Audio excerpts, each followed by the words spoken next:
Pois é, o que é sílaba? Se pedissem a você, defina a sílaba, acho que a coisa ficaria esquisita, porque dividir a palavra em sílabas, todo mundo sabe, noção de como fazer isso, mas uma definição, defina o que é sílaba. Alguém pergunta a você, já, pimba, o que é sílaba?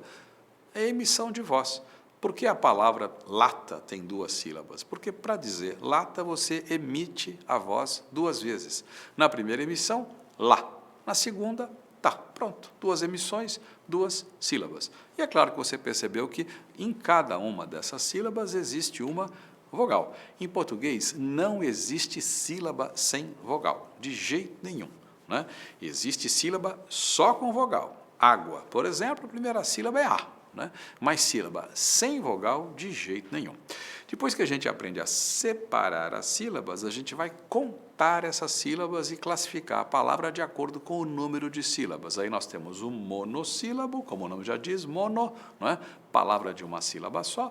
Temos as dissílabas, os dissílabos, palavras com duas sílabas, os trissílabos, palavras com três sílabas, e os polissílabos, né? São palavras com quatro sílabas ou mais. É só separar as sílabas, é só contar e aí pronto. Monossílabo, dissílabo, trissílabo, polissílabo. Tá certo? É por aí. Pois é, você já ouviu falar de encontro vocálico? É provável que sim.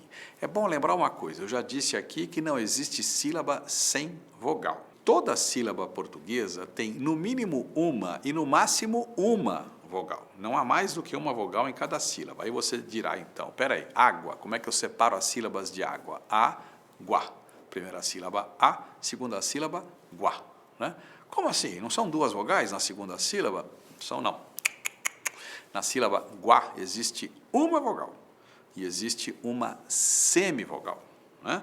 Então, quando eu digo água, água, quem é mais forte na segunda sílaba? O U ou o A? Percebe? Há uma subidinha do U para o A. Esse U é semivogal, o A é vogal. Aí nós temos um ditongo. Ditongo é um dos encontros vocálicos. E como eu tenho primeiro semivogal, depois vogal, o que acontece? O ditongo sobe a escada, sobe a rampa, ele cresce. Ditongo crescente. Se eu pegar a palavra pai, por exemplo, nela existe apenas uma sílaba. Pai é um monossílabo. Existe, portanto, apenas uma vogal. A vogal é o A. Pai. O I é semivogal. Pai. Está na cara, né?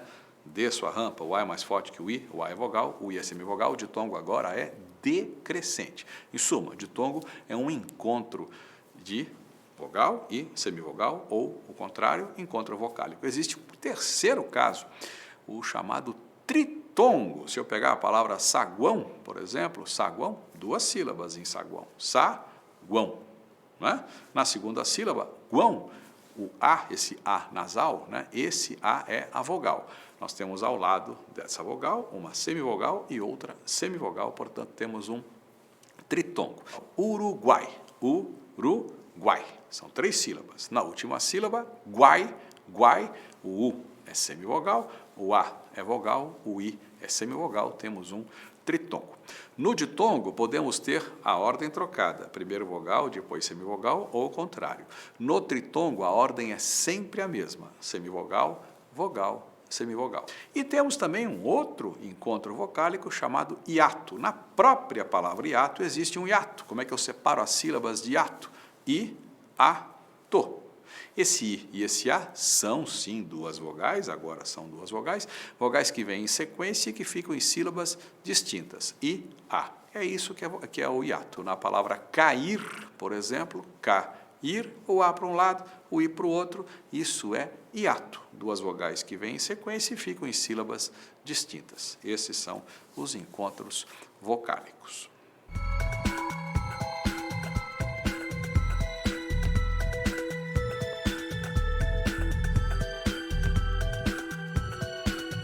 Pois é, existe o encontro vocálico e existe o encontro consonantal. Encontro consonantal, claro, encontro de consoantes. Uma consoante atrás da outra, sem vogal entre elas. E essas consoantes podem pertencer à mesma sílaba ou a sílabas distintas. Por exemplo, trave, né? Primeira sílaba de trave é tra.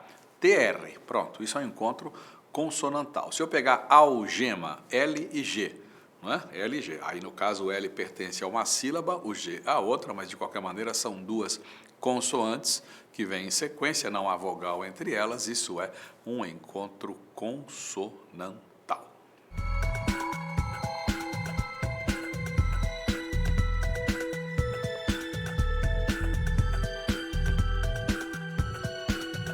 Pois é, e dígrafo? Falamos aqui de encontro vocálico, encontro consonantal e o glorioso dígrafo que vem a ser um dígrafo de dois, grafo, né? Digrafografia.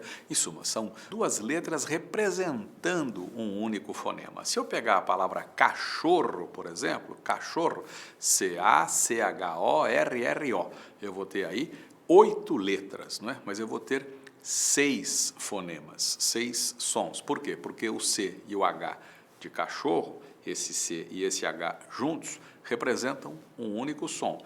E os dois R's juntos também representam um único som. CH, isso é um dígrafo, RR, isso também é um dígrafo.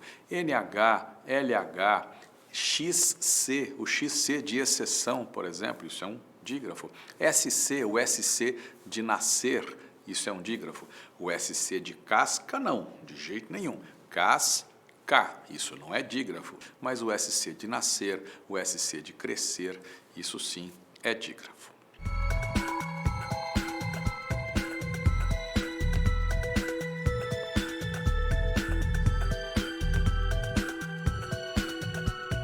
Pois é, eu já disse aqui o que é sílaba. Sílaba é emissão de voz. Uma palavra tem tantas sílabas quantas forem as emissões de voz necessárias para que ela seja pronunciada. Teoricamente, na hora de separar as sílabas, eu vou representar no papel essas emissões. Então, se eu pegar a palavra lata, por exemplo, lata. Se eu pegar a palavra menina, menina. Mas se eu pegar a palavra carro, como é que eu separo as sílabas de carro? Bom, como é que eu emito carro? Eu emito carro, né? Na hora de colocar isso na divisão silábica, há uma convenção. Qual é a convenção? Um R para cada lado. E aí, no papel, a divisão silábica não vai representar efetivamente a emissão, porque ninguém emite carro, carro, ninguém faz isso, pelo amor de Deus. Então, existem algumas convenções. Quais são? O RR, eu separo, né? O SS de passo, por exemplo.